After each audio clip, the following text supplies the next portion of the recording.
Muy buenos días, son las 11:27, una hora menos en Canarias. Comienza en este momento la rueda de prensa diaria que ofrece el director del Centro de Coordinación de Alertas y Emergencias Sanitarias, el doctor Fernando Simón. Doctor, buenos días. Hola, buenos días a todos. Bueno, vamos a hacer, como siempre, nuestro repaso de los datos relacionados con el coronavirus, con la epidemia que estamos sufriendo. A día de hoy tenemos algunos datos que tenemos todavía que confirmar porque ha habido alguna variación con alguna comunidad autónoma en la forma en la que han notificado.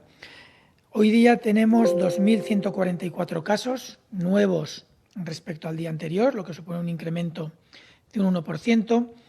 Si bien es cierto que una parte importante de estos casos, alrededor de casi 900 de ellos, se deben a notificaciones que no coinciden con la definición de caso que estamos haciendo de diagnósticos de PCR, es decir, de personas que son infectivas ahora mismo, que son, por así decir, casos activos. Este dato se podrá corregir mañana una vez que la comunidad autónoma y el Centro de Coordinación de Alertas hayamos aclarado exactamente la evolución de estos casos en los últimos días. Pero en todo caso tenemos 2.144 casos nuevos que siguen la línea que estábamos observando, si bien no ha sido una evolución tan hacia la baja como fue el día de ayer. Además tenemos 325 casos nuevos, fallecidos nuevos notificados, es un incremento del 1,4. En este apartado creo que debo de hacer una aclaración. Hay una comunidad autónoma que ha notificado casos fallecidos antiguos que no estaban contabilizados. Eso hace que haya una pequeña variación en el total, que si hacemos las restas entre ayer y hoy hagan que no coincidan exactamente los datos, pero la comunidad autónoma está identificando las fechas exactas en las que estos casos se tenían que haber notificado y hubieran tenido que figurar en las fechas de casos nuevos de esos días. En todo caso, nos han confirmado que sus casos nuevos son la cifra que aparece en la columna de nuevos fallecidos y que, por lo tanto, la cifra de nuevos fallecidos de ayer a hoy es de 325. Esto lo comento porque, como saben, los datos son todos públicos y, por lo tanto, cualquiera puede acceder y puede observar estas pequeñas discrepancias de un día para otro, lo cual puede generar algunas dudas en cómo se hacen cómo se explican los indicadores que trabajamos. También tengo que hacer una pequeña aclaración respecto a ayer. Hoy es el día de las aclaraciones y esta es gracias a Belén. Gracias, Belén. Ayer comenté que había solamente una comunidad que había notificado más casos nuevos que casos recuperados o dados de alta o curados. En realidad eran 4. Fue un error mío al hacer la comparación entre un dato y otro. Lo siento, identifiqué solamente uno y cometí un error, eran 4 comunidades autónomas. En todo caso, hoy se nos ha notificado un número muy importante de nuevos recuperados, que también sabemos que se debe a una notificación que se ha producido con retraso de casos recuperados en días anteriores. Sin embargo, en este caso nos es más difícil poder identificar exactamente a qué periodos corresponden ese exceso. En total se han notificado 6.399 nuevos recuperados, que es un incremento muy importante respecto al total y que son claramente recuperados, pero como les digo, el momento exacto, algunos de ellos no coinciden con el incremento de ayer a hoy. En todo caso, la evolución que estamos observando sigue siendo una evolución muy favorable. Es una evolución que va en la línea de lo que esperábamos. Obviamente ya saben que los datos se van actualizando día a día, se van corrigiendo, se va incluyendo nueva información y esto hace que en algunos casos tengamos algunos problemas, como hemos comentado, los que hemos identificado hoy, pero en todo caso las tendencias que estamos observando son muy, muy favorables y en la línea de lo que esperaríamos en este momento de la transmisión. Más aún si tenemos en cuenta que se están haciendo muchísimas pruebas en grupos, determinados grupos de interés, profesionales sanitarios, no en todos los profesionales sanitarios, pero sí en números muy importantes. Se están recuperando muchos casos antiguos en residencias de ancianos y esto en algunos casos hace que se detecten personas con infecciones en principio antiguas, pero que con las serologías positivas, al hacer PCRs, porque muchos de ellos se confirman con PCR, puedan seguir teniendo presencia de virus. Y esto hace que algunos de los casos que estamos detectando ahora también sean casos que iniciaron síntomas, incluso fueron hospitalizados e incluso alguno de ellos dados de alta hace ya tiempo.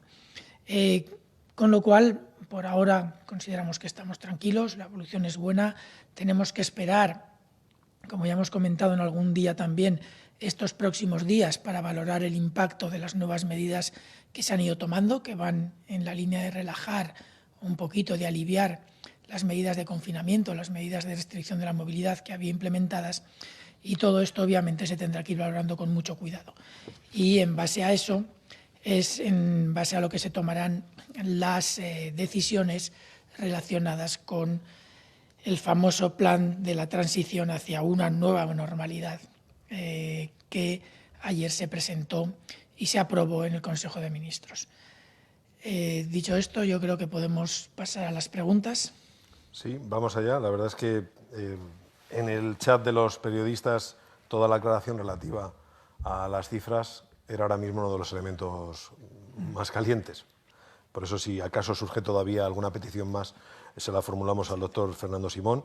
Pregunta el periódico de Cataluña, ¿a partir de cuántos casos por 100.000 habitantes se podrá pasar de la fase 0 a la fase 1? Al menos, ¿qué estima usted? ¿Cuándo proporcionará el Gobierno la información por provincias? ¿Qué provincias están mejor situadas para pasar a la fase 1? Bueno, en cuanto a los datos, sí, obviamente, como he comentado al principio, tratamos de dar los datos de la manera más limpia posible en cuanto a su calidad. Eso hace que en algunos casos pueda haber problemas de interpretación, porque cuando queremos ser limpios en todos los indicadores, con la interrelación que hay entre ellos, en algunas situaciones pueden producirse problemas. En este caso, no coinciden los datos totales de fallecidos con los datos de nuevos si hacemos la comparación con ayer, pero yo creo que ha quedado suficientemente explicado. En cuanto a los umbrales de transmisión o de nuevos casos que se tienen que dar para pasar a la siguiente fase, de una fase a otra, no es un indicador único. La transición no se va a basar en ningún momento en indicadores únicos y en umbrales prefijados, porque depende de muchos factores. Depende de una situación epidemiológica adecuada, la transmisibilidad es importante, el número de nuevos casos es importante en ese sentido. Depende también de las capacidades asistenciales que se tengan disponibles para la situación en la que se pueda producir un rebrote por tal vez haber abierto demasiado pronto o por nuevas introducciones del virus en una provincia o en una comunidad autónoma o en un territorio que se pueda abrir. Por lo tanto, tienen que estar también instaladas las capacidades adecuadas. Se tienen que tener los mecanismos para garantizar que las medidas de control alrededor de esos territorios que se vayan abriendo se pueden cumplir. Tenemos que tener las garantías de que los sistemas de vigilancia y la información es de la calidad adecuada. Es decir, son muchos parámetros que se tienen que valorar en su conjunto.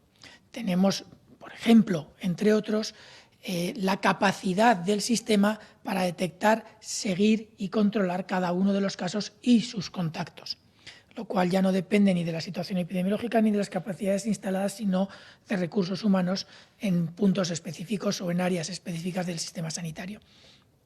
Todo esto se tiene que garantizar y, por lo tanto, tenemos que hacer una valoración conjunta de todos los diferentes indicadores que se plantean en este plan de desescalada. Por lo tanto, yo creo que sería un poco temerario el plantear un único indicador con un umbral único para trabajar.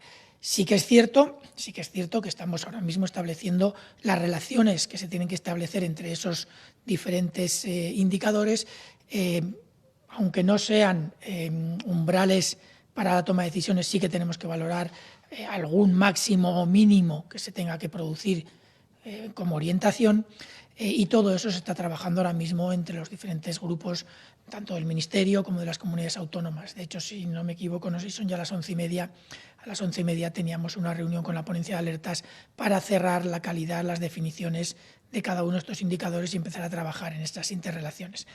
Eso por un lado. En cuanto a la información por provincia, estamos teniendo ya algún tipo de información, las comunidades autónomas desde luego la tienen y, como se ha especificado en varios momentos, esto es una coordinación entre las instituciones centrales o el nivel central y las comunidades autónomas. No vamos a trabajar sin ellas, obviamente, no podemos hacer nada si las comunidades autónomas no participan de forma muy activa. Por lo tanto, esto es una relación entre ambos. Son las comunidades autónomas las que van a proveer de esta información a medida que se vayan identificando en cada territorio provincias que puedan estar en una fase de interés para el desescalado. Si han leído el plan, verán que a propuesta de las comunidades autónomas se tendrá que valorar los informes para apertura que hagan de sus provincias o los territorios que consideren adecuados abrir, y el Ministerio de Sanidad tendrá que valorarlo y dar su posición. Yo creo que es ahora mismo la forma de trabajo más adecuada porque, entre otras cosas, que nadie se confunda, seguimos estando en un estado de autonomías, son ellas las que tienen la información, son ellas las que saben exactamente cómo está cada uno de sus territorios, y las provincias es la unidad básica de planteamiento de la transición, pero puede haber otros territorios que merezca la pena trabajar de una forma más detallada. Doctor, La Sexta y otros muchos medios, ahora le trasladaré las preguntas, preguntan sobre cuestiones concretas de la vida diaria, por ejemplo La Sexta, sobre el contacto social. Aclarar si se refiere a familiares y también amigos. ¿Qué se considera grupo reducido y grupo más amplio? ¿Hay una horquilla de número de personas? ¿En qué condiciones se podrán hacer esas visitas? ¿Cuándo veremos la imagen habitual de gimnasios, gente corriendo en las cintas o clases colectivas? Se pregunta La Sexta. Termina. ¿Cuándo podremos ir por primera vez a las terrazas? ¿Poder ir solo con la gente con la que convivamos? Esa es la cuestión. ¿Y habrá un número máximo de personas por mesa? En fin, como ve, cuestiones muy concretas sobre cómo será la vida de la nueva normalidad. Bueno, las fechas no se las puedo decir, y de hecho, si se fijan en la propuesta que hay de plan, que es un plan que se ha construido entre muchos técnicos y muchos expertos y muchos responsables para tomar las decisiones de muchos sectores diferentes, no da unas fechas exactas, da una orientación con unas horquillas relativamente amplias en las que se va a ir instaurando todo esto. Y no lo hace por lo que acabamos de comentar. La evolución de la epidemia en los diferentes territorios es diferente, la instalación de las capacidades necesarias para responder a posibles brotes o garantizar que estas instalaciones existen también va a ritmos diferentes en los diferentes territorios. La disponibilidad de las medidas de control alrededor de esos territorios también tienen diferentes mecanismos, y todo esto se tiene que ajustar en cada territorio, y cada territorio lo va a ajustar en diferentes momentos. Dar fechas concretas desde el punto de vista de los técnicos que hemos participado en este documento, que cada uno ha participado obviamente en su parte. Yo no puedo hablarles de los otros sectores porque ni los controlo ni tengo conocimientos suficientes para poder hacerlo. Pero sí que es cierto que todos los técnicos que hemos trabajado con una visión clara de que esto es muy evolutivo. Dar fechas no sería ni prudente ni sensato. Yo creo que tenemos que tener mucho cuidado. Hay que valorar la situación en cada momento, la situación de todos esos factores que se incluyen en este documento, valorarlos correctamente y tomar la decisión a medida que van cambiando. Si se dan cuenta, se habla de fases. Hay zonas en el territorio español ahora mismo que pueden estar en una de las fases más avanzadas, en la fase 1 o en la fase 2. Incluso alguna puede pensar que está en la fase 3, que lo puede plantear, habrá que valorarlo. Pero sí que es cierto que la gran mayoría del territorio español ahora mismo parte del concepto de que estamos todos en la fase 0. Y a partir de ahí hay que empezar a demostrar con la información en la mano por qué se puede pensar que algún territorio está en otra fase. Esa es la forma de actuar. Por lo tanto, fechas, si me permiten, no les voy a dar, por mucho que en el plan incluso haya algunas horquillas amplias que puedan indicar sobre qué fechas más o menos se considera que podría estar todo ya avanzado hasta la fase 1, 2 o 3. Yo creo que eso es lo más prudente en este momento. En cuanto a los números, es cierto que no hay indicadores con las cifras exactas, por ejemplo, del número de amigos que se pueden sentar o el número de personas que pueden ir a visitar a familiares. Todo esto se va a ir definiendo. Tengan en cuenta que estamos haciendo en horas o días lo que habitualmente se hace en meses o años. Obviamente tenemos que tenerlo listo, los grupos se tienen que ir preparando, las comunidades tienen que conocerlo para poder preparar sus informes y preparar sus capacidades, y por lo tanto lo que no tendría sentido es retener esta información hasta que tenemos documentos perfectos. como se suele decir, lo perfecto es enemigo de lo bueno.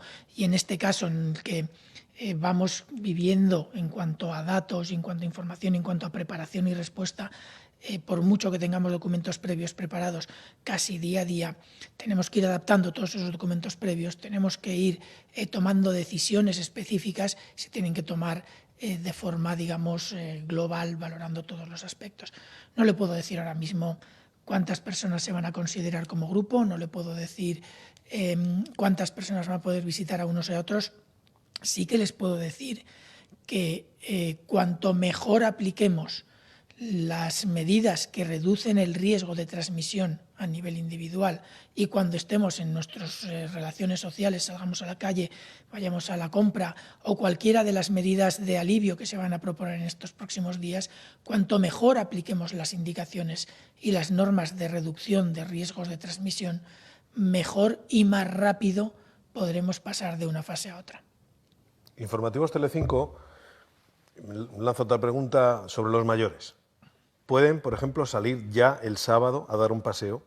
¿Cuándo podremos visitarlos en casa? Y añade Telecinco, ¿con quién se está consensuando los indicadores que marcarán el paso de una fase a otra? Una pregunta a la que añadimos la que hace Redacción Médica. ¿Cuáles son los criterios clínicos que se evaluarán por provincia para llevar a cabo el salto de fase? ¿Hay niveles ya establecidos o al menos una idea sobre la que sustentar esos criterios?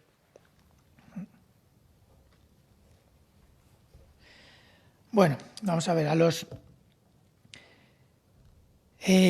si no me equivoco, este fin de semana la propuesta era ya la posibilidad de que los adultos salieran a la calle con las medidas de protección adecuadas. Cuando tengamos, yo creo que es dentro de un rato, puede que ya lo tenga a lo mejor encima de la mesa, aunque no es una decisión mía, pero sí que hay un grupo que está trabajando en las indicaciones para la salida de los adultos, con lo cual entiendo que en ese documento habrá indicaciones para los grupos de edad, quién puede salir y quién no puede salir ya este sábado y con qué condiciones y con qué medidas de precaución. Obviamente, al margen de las medidas de precaución que se pongan en ese documento, entendemos que el comportamiento de toda la población es clave para que todo esto se lleve a cabo con éxito. Por lo tanto, en breve sabremos en detalle lo que se propone para la salida de las personas mayores este fin de semana, para al menos los adultos, y entiendo que los mayores son también adultos. Eso por un lado. En cuanto a los criterios específicos, creo que me he dejado de anotar una pregunta que estaba por ahí en medio, pero ahora me la recuerdas si me la he olvidado. En cuanto a los criterios específicos, es lo que acabo de comentar ahora mismo. Tenemos unos grupos multisectoriales y multiterritoriales, no sé si es la palabra adecuada, con los que estamos trabajando para cerrar las definiciones de todos los indicadores. Ya hay propuestas sólidas, porque si no, no estaría en este documento, pero obviamente tenemos que cerrar tanto los últimos flecos que quedan como la forma en la que vamos a trabajar todos esos indicadores de forma conjunta. Ya les he dicho antes que no vamos a poner un umbral específico para cada indicador porque, como les decía ahora mismo, hay una gran interrelación entre ellos. Por poner un ejemplo, si se pone un número mínimo de casos detectados nuevos por día o por semana, podemos estar en situaciones en las que un número más pequeño sea menos manejable por los equipos de salud pública que tienen que darles seguimiento y control a ellos y a sus contactos, que unos números más grandes en una comunidad que a lo mejor ha puesto más recursos para trabajar en salud pública. Todos estos aspectos se tienen que valorar de forma conjunta y obviamente tenemos que estar en números bajos, muy bajos. Sí que les puedo decir que si no hay un número de reproducción, un número de casos secundarios que produce cada caso menor de 1 como promedio, no podemos plantear la apertura de ninguna de las medidas de movilidad ni el paso a ninguna fase. Pero es que ahora mismo prácticamente todos los territorios españoles tienen un número de reproducción por debajo de 1. Con lo cual, una vez alcanzados estos números, tenemos que valorar en detalle todas las otras medidas. Si no tenemos capacidad de reaccionar ante un posible repunte de casos importante, ya podemos tener baja transmisión, ya podemos tener muy pocos casos, ya podemos tener un buen sistema de vigilancia que si no tenemos instaladas las capacidades asistenciales necesarias no podremos abrir porque no hay capacidad de respuesta.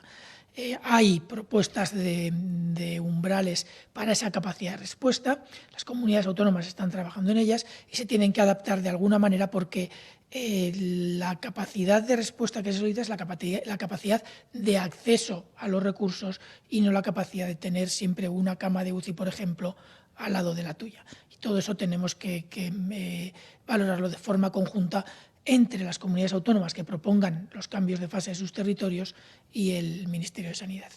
Creo que la pregunta que quedaba por ahí pendiente es de Telecinco, ¿con quién se están consensuando los indicadores que marcarán el paso de una fase a otra? Sí, si se han visto el plan, en el plan verán que hay muchos sectores implicados. Cada sector lo trabaja de la manera que considera, obviamente yo no me voy a meter en sus partes. En sanidad hay una propuesta del Ministerio de Sanidad que se discute con las comunidades autónomas en los grupos técnicos. Sí que es cierto que todos los indicadores están ya prácticamente consensuados, los indicadores que tenemos que trabajar, pero como les decía, es cierto que esa interrelación entre ellos para la toma de decisiones todavía no está cerrada y la cerraremos en estos próximos días. Como les he comentado también, es necesario ir avanzando toda la información a todas las comunidades autónomas para que podamos entre todos ir preparándonos y desgraciadamente todo esto lo tenemos que hacer muy rápido, lo que implica obviamente que algunos de los documentos se van dando sin tener cerrados todos los flecos porque entre otras cosas aún tenemos margen. Todo esto no va a empezar hasta dentro de una semana y pico, por lo tanto tenemos todavía ese margen para terminar de trabajarlo. Puede parecer una contradicción si pensamos en cómo trabajábamos habitualmente antes de esta pandemia, pero lo cierto es que ahora mismo cada día equivale a prácticamente meses de lo habitual antes de la pandemia y por lo tanto los plazos van muy rápido y la evolución de todos estos documentos es muy rápida.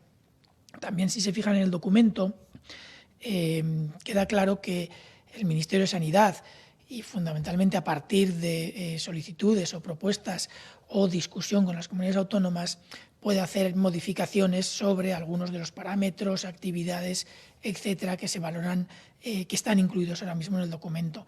Es uno de los principios con los que se ha trabajado en este documento y es la flexibilidad para poder adaptarlo tanto a la situación epidemiológica como a las capacidades existentes, como a la evolución global de la epidemia, como a la interrelación entre las comunidades autónomas que se vaya estableciendo a medida que avancemos en el proceso de desescalada y en el proceso de la epidemia.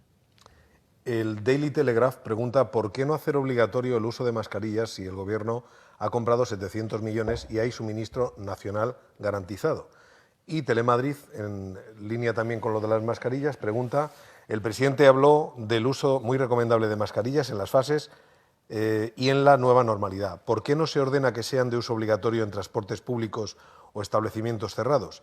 Y añade Telemadrid, no se habla de guantes y expertos en medicina preventiva advierten de su mal uso, porque bajo la sensación de sentirnos protegidos con ellos, tocamos todo sin observar que han podido estar en contacto con un foco de contagio.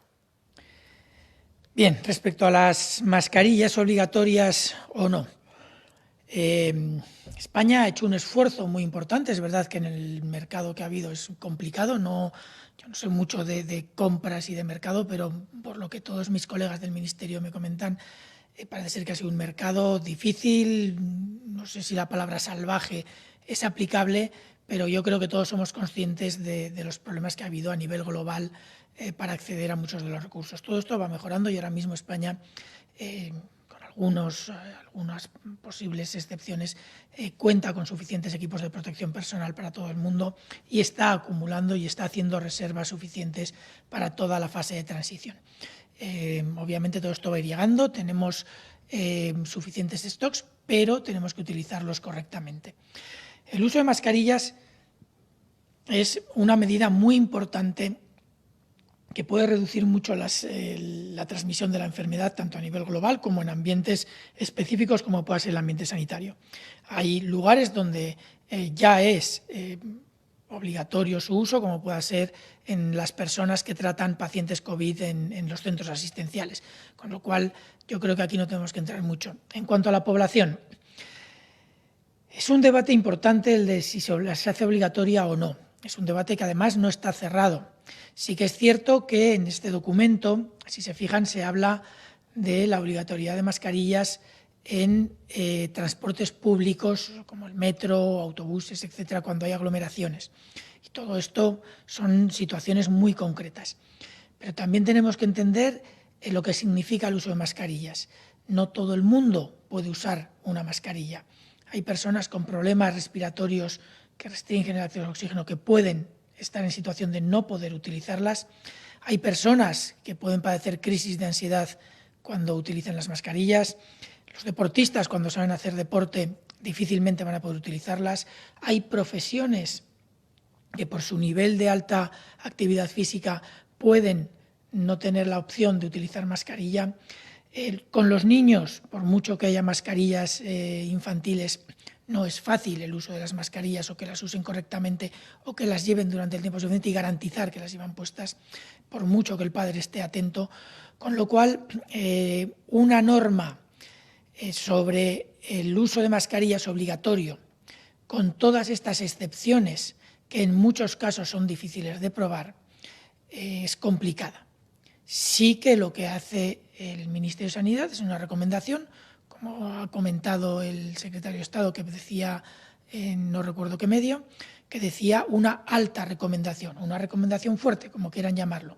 Sí que es muy deseable que la gente la lleve, pero hacerla obligatoria no es algo que se pueda plantear demasiado a la ligera. Hay que tener cuidado, la implementación de una obligatoriedad como esa no es fácil, la necesidad de una obligatoriedad no es fácil. Es verdad que podemos hacerla, pero hay situaciones en las que todos coincidirán conmigo que utilizar una mascarilla ni aporta ni quita nada. Cuando una persona está paseando sola por la calle con nadie a 200 metros, la mascarilla no aporta realmente nada. Pero sí que es cierto que el adquirir el hábito de utilizar la mascarilla y entender la mascarilla como una medida de recordarnos a todos que no estamos en una situación normal como la de antes, sino en una, como dice el documento, nueva normalidad, una normalidad diferente, extraña, como quieran llamarlo, es importante y la mascarilla puede ayudar a que esto se recuerde durante las próximas semanas o meses mientras sea necesario. La recomendación es una recomendación fuerte, el tema de la obligatoriedad es otra cuestión. News Diario le pregunta qué se considerará personas mayores, de más de 65 años o se establecerá una edad superior. Ahora mismo nuestros grupos vulnerables, más vulnerables, son personas con algunas patologías concretas, que ya hemos hablado, y luego para las personas que tienen una letalidad superior, significativamente superior a lo habitual. La letalidad sabemos que es muy superior en personas mayores de 80 años, sabemos que es bastante superior al resto en mayores de 70 años y por debajo de los 70 años, aunque hasta los 55, 60 puede haber algo más de letalidad, ahí no es un incremento tan importante como en los otros dos grupos. Por lo tanto, no tengo claro cómo va a quedar en el documento final de instrucciones que se puedan dar en los diferentes momentos. Tengan claro que cada una de las medidas que se proponen para ir abriendo la movilidad irán con su correspondiente documento de instrucciones o folleto de instrucciones como vienen en los kits de montaje de muebles prehechos. Pero sí que es cierto que se considerará toda la información estadística que tenemos, toda la información epidemiológica que tenemos, que es mucha, de cómo son nuestros casos y cuáles son esos grupos específicos de riesgo vulnerables. La definición final, el punto de corte final, obviamente siempre tiene una cierta arbitrariedad, porque 65 y no 64, porque 65 y no 66, año arriba, año abajo, al final tiene que ponerse una edad. Y son edades, primero, que son fáciles de recordar, segundo, que son fáciles de identificar, tercero, que tengan esos riesgos claramente asociados a esos grupos, pero hasta que no tengamos ese documento de instrucciones es difícil decidir exactamente o que yo les diga ahora mismo cuál sería un punto de corte concreto en las edades de riesgo. Cibio le pregunta, la Sociedad Valenciana de Neumología ha señalado que muchos pacientes con COVID-19 sufren de insuficiencia respiratoria grave sin presentar síntomas como sensación de falta de aire y por ello recomiendan que se monitoricen los niveles de oxígeno en pacientes mayores, aunque no tengan síntomas, por ejemplo en las residencias. ¿Se ha planteado desde Sanidad pedir la adquisición masiva de pulsioxímetros para realizar esta monitorización como detección precoz en estos entornos? Se ha discutido, no es mi área, sé que se ha discutido, estoy seguro que en las comunidades autónomas también se está haciendo la parte que corresponde y sí, es cierto que no es que se sufra distrés respiratorio o falta de oxígeno sin distrés respiratorio. El problema es que a partir de un momento de oxigenación insuficiente se puede pasar muy rápido a un distrés respiratorio agudo que tenga consecuencias mucho más graves. Por lo tanto, la medición del oxígeno es importante. Me consta que hay importantes cantidades de pulsioxímetros que están disponibles. No podría decirle ahora mismo si va a haber más o menos. Sí que es un tema que se ha discutido, pero es un tema de la parte de suministros que no conozco en detalle. Reiteran los periodistas preguntas sobre los guantes, que antes Sí, cierto. no sé si quería contestar. Si se dan cuenta, en la mayoría de los documentos de recomendaciones de medidas de protección que salen del Ministerio de Sanidad, que están publicados muchos de ellos en la página web, es cierto que en algunos de ellos se habla de los guantes, pero siempre se habla poco y con mucho cuidado. El uso de guantes puede ser beneficioso en algunos lugares, en algunos momentos, utilizados de la forma correcta, pero pueden generar problemas importantes. El guante sirve cuando tenemos una mínima certeza de que con él no vamos a tocarnos luego. Cuando alguien hace una actividad concreta y es muy consciente de lo que está haciendo. Para la vida diaria es complicado. Para la vida diaria es complicado que una persona con guantes no toque una superficie potencialmente infectada, que cada vez son menos, pero no es descartable que se toque con el guante una superficie potencialmente infectada y luego se toque la cara o los labios o los ojos. Eso puede pasar. En ese caso el guante no aporta gran cosa, lo que aporta es las medidas de higiene, que en este caso es el uso de los geles que hay disponibles, por ejemplo en supermercados, o el lavado de manos frecuente cuando estemos en un lugar donde podamos utilizar agua y jabón. Es mucho más importante la higiene de manos que el uso de guantes. Ya digo que los guantes pueden aportar en situaciones concretas, pero como decía el periodista, creo que lo decía, tengan mucho cuidado con el uso de guantes.